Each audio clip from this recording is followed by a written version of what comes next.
Estelle Martin s'apprête à nous rejoindre. On commence ce soir en musique et ça ne va pas forcément nous rajeunir. La nuit tombée, si vous le voulez, on ira canapé sous les palétuviers. Aucun danger, on peut s'y baigner. Là-bas les crocodiles sont bien intentionnés. Au clair de la lune, dans la forêt endormie, des ombres félines se dessinent par magie. C'est comme dans l'air, comme dans l'air, comme dans l'air, comme dans l'air, comme dans les tableaux du douanier Rousseau. Y a des soleils de feu cachés dans les roseaux, comme dans les tableaux du douanier Rousseau. Y a des petits singes en... Le douanier Rousseau, j'ai deviné, Estelle, vous allez nous emmener forcément à l'exposition du douanier Rousseau. C'est au musée d'Orsay à Paris. Oui, alors c'est mon petit hommage au douanier Rousseau, mais j'aurais dû prendre le béret de Gaston Kellman. Là, j'aurais eu le total look du douanier Rousseau. Alors, on connaît beaucoup ces jungles. Hein. D'ailleurs, c'est cette jungle que l'on voit notamment sur l'affiche. Mais elles étaient beaucoup moins idylliques et paradisiaques que le chante la compagnie créole. Elles étaient assez sanguinaires, on va y revenir dans un instant. Mais d'abord, nous allons découvrir les autres toiles du douanier Rousseau parce qu'il a peint tout au long de sa vie. Donc voilà, on rentre dans cette exposition et on le découvre. Le voici. Il se disait lui-même l'auteur des portraits paysages. Donc le douanier Rousseau qui n'était pas vraiment douanier et il était autodidacte. Il était considéré comme un peintre du dimanche à l'époque par le public. Mais beaucoup de ses pairs, oui, puisque ce sont ses pairs, des artistes très connus comme Apollinaire, Delaunay et même Picasso lui reconnaissaient un vrai style et pas seulement un style naïf. Et donc ils lui ont dit, et le douanier Rousseau lui-même était assez fier de lui, hein, on peut le dire. Il disait qu'il était un grand peintre. Il avait dit à Picasso, nous sommes les plus grands peintres de notre temps, toi dans le genre égyptien, moi dans le genre moderne. Et là on voit cette toile intitulée La guerre. On pourrait dire que c'est un peu le Guernica du douanier Rousseau. André Breton, le pape des surréalistes, disait même du style du douanier Rousseau que c'était du réalisme magique. Et comme promis, je vous emmène dans ces jungles magiques. Regardez.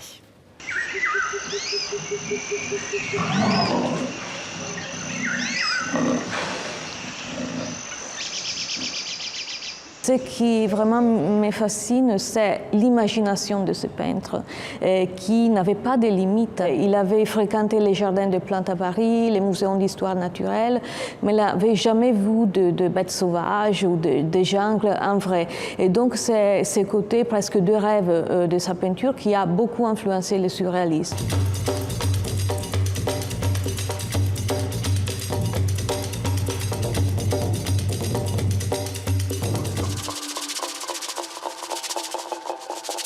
Parfois, il y a une iconographie mystérieuse qu'on n'arrive pas à comprendre. Il y a un tableau avec deux singes dans la jungle qui ont un visage, un regard presque humain. Ils ont un gratte d'eau, une bouteille de lait renversée, donc c'est peut-être une allégorie, mais ça reste mystérieux, l'iconographie de ces tableaux. Dans les jungles, il a utilisé 22 nuances de vert. Donc là, on arrive à comprendre qu'il était un peintre accompli, il était un grand peintre, même s'il n'était pas accepté par le public de son époque, qu'il a toujours appelé un peintre de la dimanche. Voilà, il était un peintre autodidacte.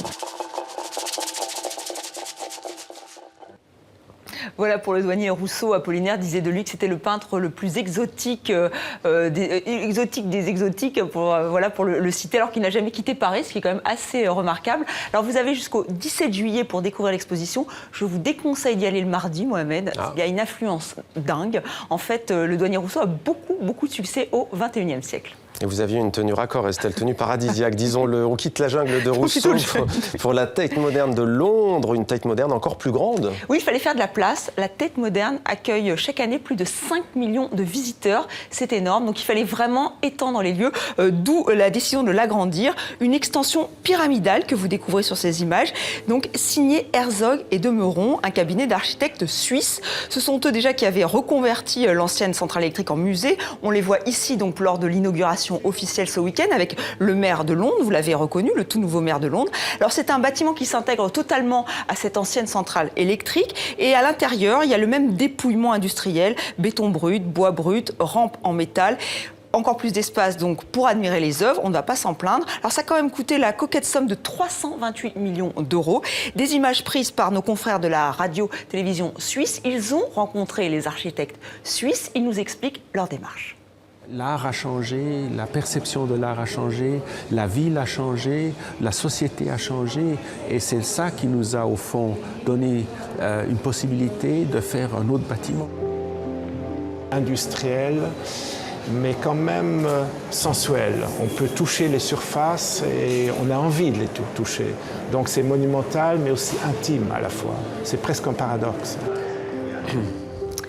Et avant de nous quitter, si vous êtes de passage à Paris, eh bien, ne ratez pas le Fest Food. C'est la première édition. Ça a lieu donc ce dimanche 19 juin, journée mondiale contre la faim. Et c'est un festival qui est organisé par Action contre la faim, justement. C'est à la Gaîté Lyrique et au square Émile Chotan. Alors, il y a beaucoup de choses qui sont prévues, des ateliers, des rencontres et un grand concert avec Indy Zara et la Belge Alice on the Roof. On l'écoute pour terminer cette chronique. Music all around, because on the ground, I'm ready for the show, show, show. If you saw me that night, climbing up the sky and dancing on and on and on and on. Music all around. C'était Demander le programme. Merci Estelle pour cette chronique culture. À lundi. À lundi. Bon week-end à vous.